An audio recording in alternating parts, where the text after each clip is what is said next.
2007 жылы 24 наурызда Жапонияда Тацуя Итсихачи есімді 29 жастағы жапондық 22 жастағы ағылшын мұғалімі Линдси Энн Хокерді үйіне шақырады.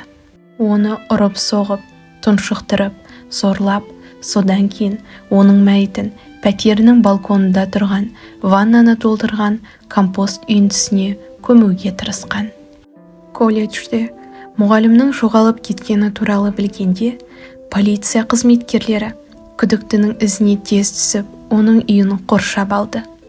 Бірақ осы шараларға қарамастан, қоршаудың екінші күні қылмыскер кіреберістен шығып, белгісіз бағытта қашып үлгерді. Сәлем достар, сіздерді өз арнамда көргеніме өте қуаныштымын. Видеоны соңына дейін қарап, лайк басып, арнаға жазылуды ұмытпаңыздар. Линдси Энн Хокер 1984 жылы 30 желтоқсанда Билл мен Джулия Хокердің отбасында дүниеге келген. Линдсидің екі әпкесі болды. Үлкені Лиза, кішісі Луиза. Қыздың туған жері Брэндон, Ұлыбританияда. Линдси Англияда Лидс университетінде бакалавр дәрежесін алды. Магистратураға түспес бұрын ол 1 жыл бойы ағылшын тілін оқытуды шешті. Линдси Жапонияны кездейсоқ таңдаған жоқ. Ол бұл ел туралы көп білді. Жапон тілінде сөйледі және жапон дәстүрлерін үйреніп жүрді.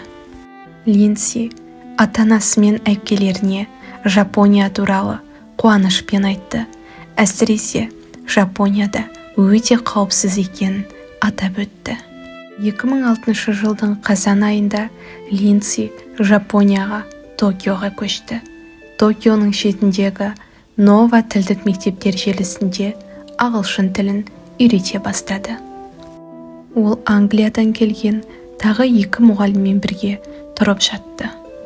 Линдсидің ата-анасы қызының жаңа өмірге қалай тез үйренгеніне таң қалды. Ол жапон тілінде еркін сөйледі, достары болды және жергілікті тұрғындармен жақсы сөйлесті. Линдси Хокердің Англияда Райан Гайсарт есімді жігіті болған. Жас жұп оны Токиоға Линдсиге 2007 жылдың жазында ұшып келетін болып келісті. Жасы жұп Ұлыбританияға бірге оралмас бұрын Жапонияда бірге саяхат жасап үлгергілері келді. Линдси Токиода тұрса да, ол күн сайын отбасымен, достарымен және жігітімен байланыста болды. 2007 жылы 24 наурызда отбасы да Райан Гайсартта Линдсиге хабарласа алмады. Қыз мәтіндік хабарламаларға жауап бермеді. Уақыт айырмашылығына байланысты туыстары Линдси достарымен бірге бір жерге барған болуы мүмкін деп ойлады. Бірақ 25 наурызда Линдси тағы да байланысқа шықпады. Линдси 25-26 наурыз күндері тіл мектебінде сабақ өткізуі керек еді, бірақ жұмысқа келмеді. Бұған дейін Линдси аптасына 6 күн жұмыс істеді және бірде-бір рет сабақты жіберіп алмаған. 2007 жылы 26 наурызда дүйсенбіде Линдси Энн Хокер хабар-ошарсыз кетті деп іздеу жарияланды. Полиция Линдсиді іздей бастады. Оның әлеуметтік желідегі соңғы жазбасы оның жігіті Райан Гарсетқа арналған. Мен сені қатты жақсы көремін. Бүгін мені аңдаған жігіт туралы алаңдамаңыз. Бұл жай ғана ессіз Жапония. Сені сағындым.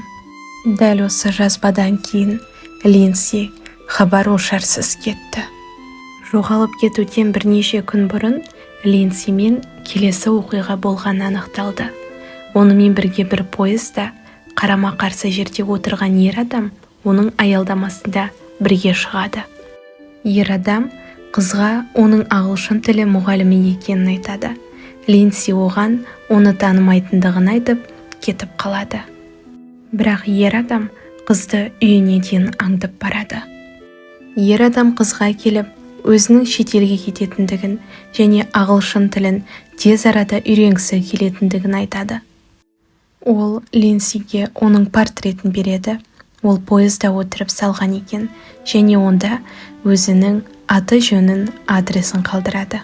Соңында Линдси бейтаныс адамға жеке ағылшын тіл сабағын беруге келіседі. Линдси бұрын жеке сабақ берген, бұл ол үшін оғаш жағдай емес еді. Мектеп мұғалімдерге қосымша сабақ беруге рұқсат берді, бірақ белгілі бір ережелер болды. Мұғалім оқушымен тек қоғамдық орындарда кездесіп, оқушының аты жөні мен мекен-жайы туралы жазба қалдыруы керек еді. Полиция қауіпсіздік камераларының жазбаларын қарады. Линдси 24 наурызда таңертең кафеде ер адаммен кездескен. Бұл Линдси жеке сабаққа келіскен поездағы адам еді. Линдси ережелерді сақтады. Ол оқушымен 24 наурыз күні таңғы сағат 9-да кафеде кездесуге келісті. Үйде, пәтерінде ол ер адамның аты жөні мен мекен-жайы туралы жазба қалдырды. Осының арқасында полицияға қылмыскерді табу оңай болды. Бұл адамның аты Тацуя Ичихаши болатын. Полиция сабақтан кейін Линдси мен Тацуя оның тұрғын үй кешеніне таксимен барғанын анықтады.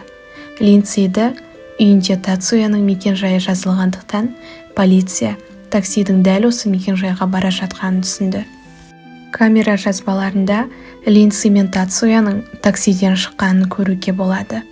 7 минут күткеннен кейін такси кетіп қалады, ал Линдси қайтадан шыққан жоқ.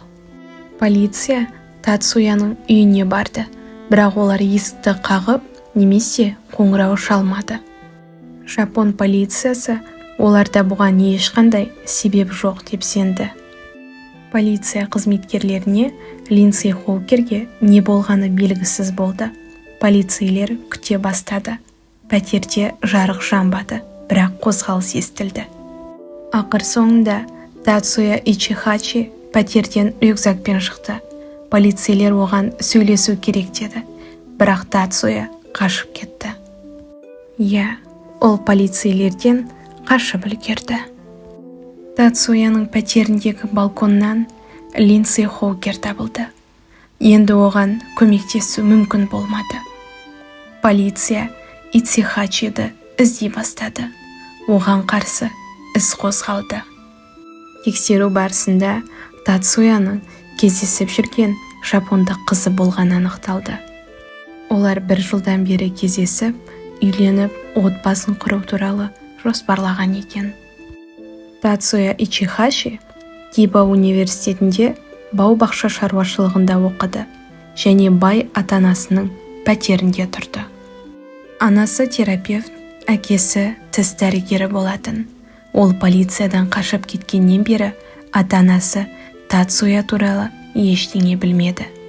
Линдсидің ата-анасы Токиоға ұшып келді. Олар жапон халқына кісі өлтірушіні табуды сұрады. Тацуяны тұтқындауға әкелген кез келген ақпарат үшін 10 миллион иен сыйақы жарияланды. Қылмыскерді табу үшін 2,5 жыл қажет болды. Осакадан Окинаваға бара жатқан кеме жолаушысы Тацуяды фотодан таныды. Ол порт шенеуніктеріне, ал олар полицияға хабарлады.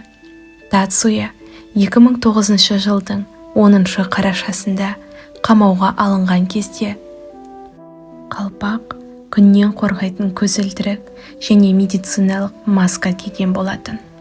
Полиция Тацуя қашқаннан бері сыртқы түрін өзгерте бастағанын анықтады. Мұрнын тарылтып, төменгі ернін қысқартқан.